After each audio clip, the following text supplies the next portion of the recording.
بسم اللہ الرحمن الرحیم۔ السلام علیکم عزیز طلبہ و طالبات، آپ دیکھ رہے ہیں مہر اجالہ اکیڈمی، اور آج ہم سید سلیمان ندوی پر تبصرہ پڑھیں گے۔ لیکن اس سے پہلے کہ آپ نے اگر چینل پہ آپ نئے ہیں اور آپ نے چینل کو سبسکرائب نہیں کیا تو جلدی سے جا کر مہر اجالہ اکیڈمی کو سبسکرائب کر لیں، اور ساتھ میں لگے ہوئے بیل کے آئیکن کو پریس کرنا ہرگز نہ بھولیے گا، تاکہ آپ کو اس طرح کی نئی نئی ویڈیو کا نوٹیفیکیشن وقتاً فوقتاً ملتا رہے اور آپ اس سے استفادہ کر سکیں، اور اپنے دوستوں کے ساتھ بھی شیئر کیجیے گا تاکہ وہ بھی اس سے فائدہ اٹھا سکیں۔ تو اس میں ہم اسٹارٹ کریں گے حرف آغاز۔ اس پہ بھی میں نے ایک ویڈیو بنائی ہے کس طرح ہم حرف آغاز اور حرف اختتام جو ہے اس کو بنائیں گے۔ تو یہ نثر نگاری پہ ہے، میں نے پوٹری کا بتایا ہوا اس میں۔ سید سلیمان ندوی کا شمار اردو کے عظیم محققین اور مقررین میں ہوتا ہے۔ ایسے لوگ بہت کم ہوتے ہیں جن کی شخصیت میں بیک وقت بہت ساری خوبیاں موجود ہوں۔ اسلوب کی تحریر کی خصوصیات، حالات زندگی۔ سید سلیمان ندوی 1884 میں بہار کے ایک قصبے دسنا میں پیدا ہوئے۔ ابتدائی تعلیم گھر پر ہی حاصل کی۔ جب حصول علم کی کچھ منازل طے کر لیں تو ندوۃ العلماء لکھنؤ سے مزید دینی و دنیاوی علم حاصل کیا۔ یہیں انہیں یہ سعادت بھی حاصل ہوئی کہ آپ شبلی نعمانی جیسے عظیم المرتبت عالم، فاضل، ادیب، نقاد، محقق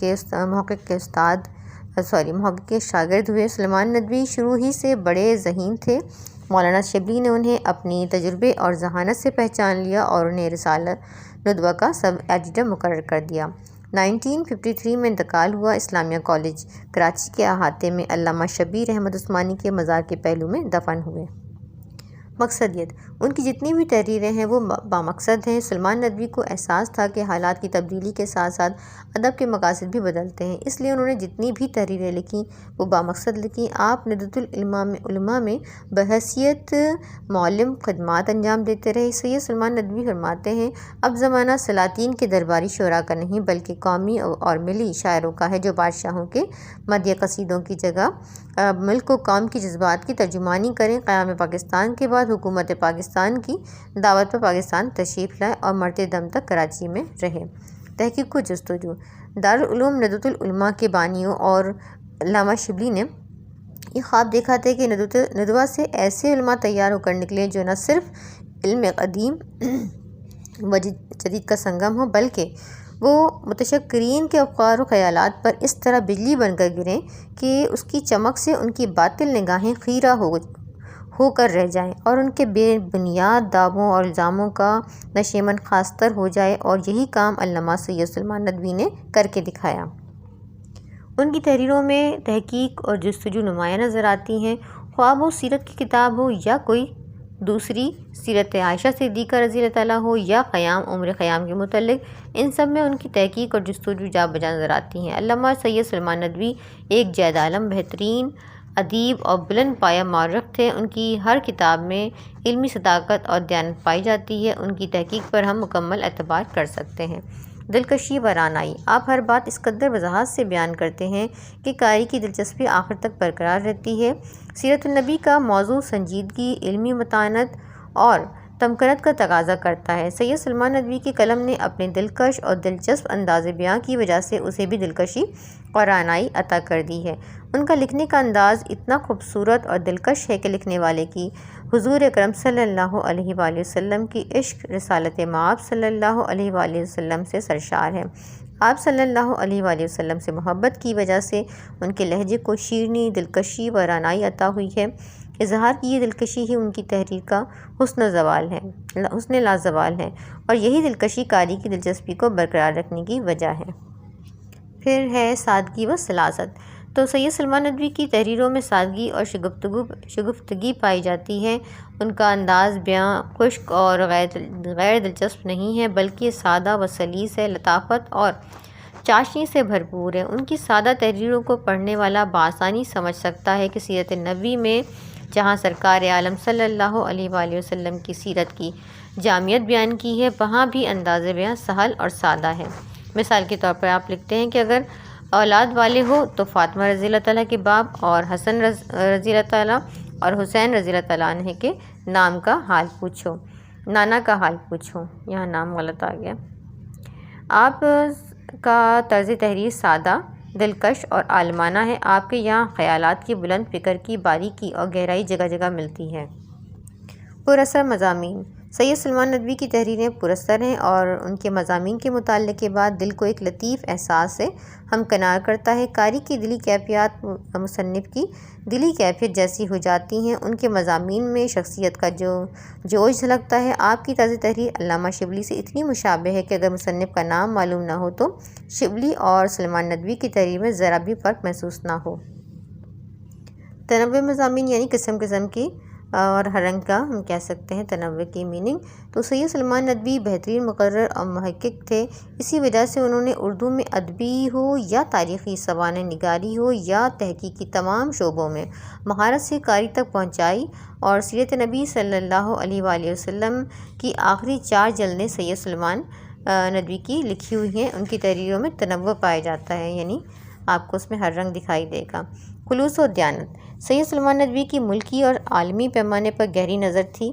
سرگرم سیاست سے دور رہے، لیکن وطن کی محبت اور اس کی خوشحالی اور ترقی کے لیے ہمیشہ بے چین رہے۔ مولانا ملت کے لیے سرمایہ حیات، ملت کے لیے جائے پناہ تھے۔ اپنی نقطۂ نظر کو قارئین تک دیانتداری اور صداقت سے پہنچانے کی خاطر انہوں نے اپنے قلم کو کسی تعصب یا معاصرانہ چشمک سے آلودہ نہیں ہونے دیا اور پاک و صاف طرز بیاں کو اپنا طرۂ امتیاز بنایا۔ ان کی تحریروں کی خاص خوبی خلوص و دیانت ہے۔ اگر وہ تاریخی ہیں، مذہبی، کسی بھی موضوع پر اگر آپ نے اظہار خیال کیا ہے، کوئی بات لکھنا چاہ رہے ہیں، تو نہایت خلوص اور دیانت کے ساتھ دیانتداری اور صداقت سے اپنے قاری تک پہنچانے کی کوشش کی ہے۔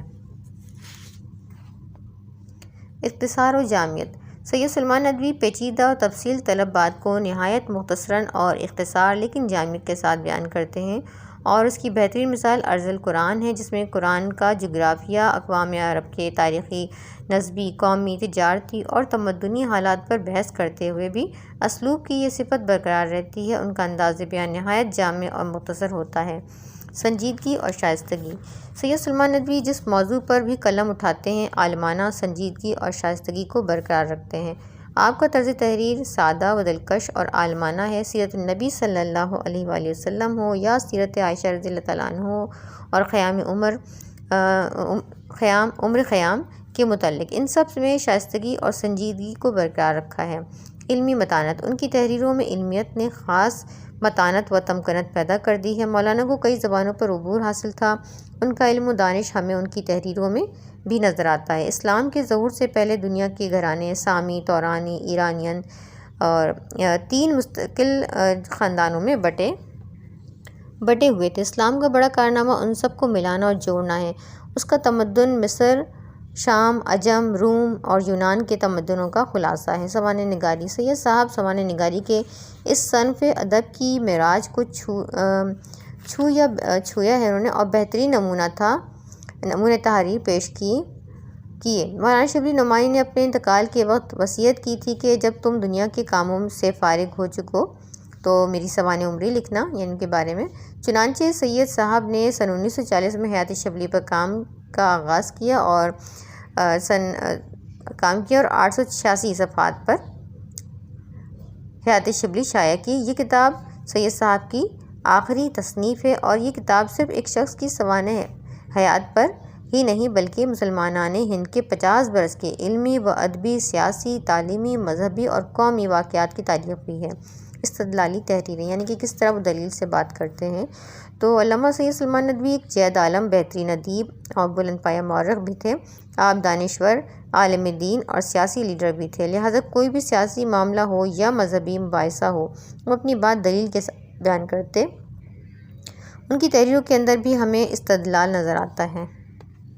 تصانیف ہے: سیرت النبی صلی اللہ علیہ وآلہ وسلم کی 4 جلدیں، سیرت عائشہ صدیقہ رضی اللہ تعالیٰ عنہ، رحمت عالم صلی اللہ علیہ وآلہ وسلم، عربوں کی جہاز رانی، امام مالک، نقوش سلیمانی، خطبات مدارس، عمر خیام کے متعلق، سیر افغانستان، نقب الدین گیارہ۔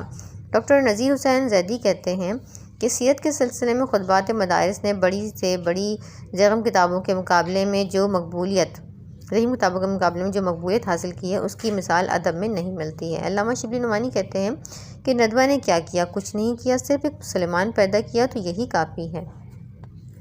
شاعر مشرق علامہ اقبال رحمۃ اللہ نے علامہ سلیمان ندوی کے بارے میں کہتے ہیں کہ جو اسلام کے جس فرہاد نے شبلی، اقبال اور ابوالکلام آزاد سبھی کے خواب شیری کی بغیر نکالی اور ان کو پورا کرنے کے لیے تحقیق و تصنیف کی ایک شاہراہ قائم کی، نیز اس پر گامزن ہونے کے لیے پورا قافلہ مرتب کیا، اس کا نام سید سلیمان ندوی ہے۔ تو یہ ہماری سید سلیمان ندوی تبصرہ کمپلیٹ ہو گیا۔ آپ کو ویڈیو کیسی لگی ہے؟ ویڈیو اچھی لگا کرے تو پلیز ایک اچھا سا کامنٹ کر دیا کریں اور ویڈیو کو لائک کرنا بالکل نہ بھولیے۔